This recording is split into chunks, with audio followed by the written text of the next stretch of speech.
Why do investors get RMD penalties?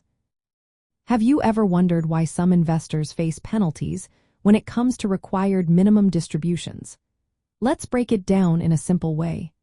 The Internal Revenue Service requires individuals to withdraw a minimum amount from certain retirement accounts once they reach age 73.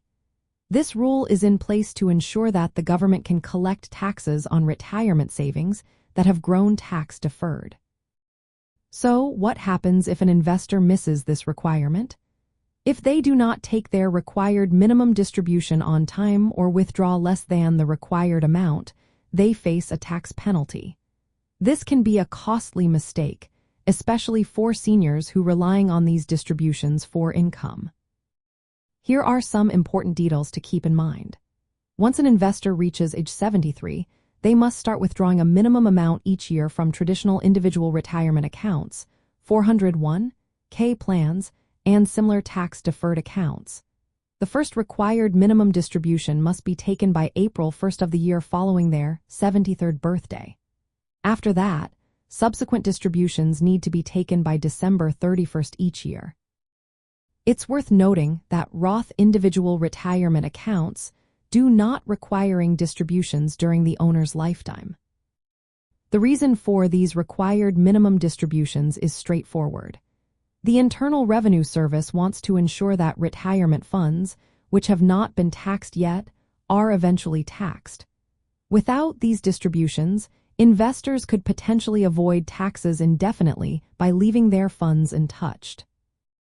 Now, let's talk about the penalties. If an investor fails to take the full required minimum distribution by the deadline, the Internal Revenue Service imposes a penalty on the amount not withdrawn. Since the passing of the Secure Act 2.0 in December 22, this penalty is generally 25% of the missed amount. This is a reduction from the previous 50% penalty. If the mistake is corrected quickly, the penalty can drop to 10%. For example, if an investor's required minimum distribution is $5,000 and they do not withdraw anything, they could face a penalty of $1,250. If they only withdraw $3,000, the penalty would apply to the $2,000 shortfall, resulting in a $500 penalty. It is essential for the investor to withdraw the full amount to avoid ongoing penalties. To avoid these penalties, investors should carefully calculate their required minimum distributions each year and ensure they withdraw the required amounts by the deadlines. Many custodial accounts provide automatic calculations and withdrawals to help seniors stay compliant. Consulting a financial advisor can also be beneficial for planning distributions and managing taxes effectively.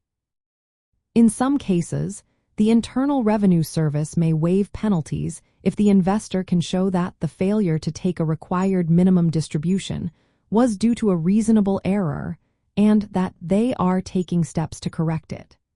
This requires filing a formal request with the Internal Revenue Service. For seniors managing their retirement income, understanding the rules around required minimum distributions is essential to avoid penalties and ensure a steady income stream while effectively managing tax obligations. With proper planning and timely action, investors can minimize the risk of penalties and maintain financial security during retirement.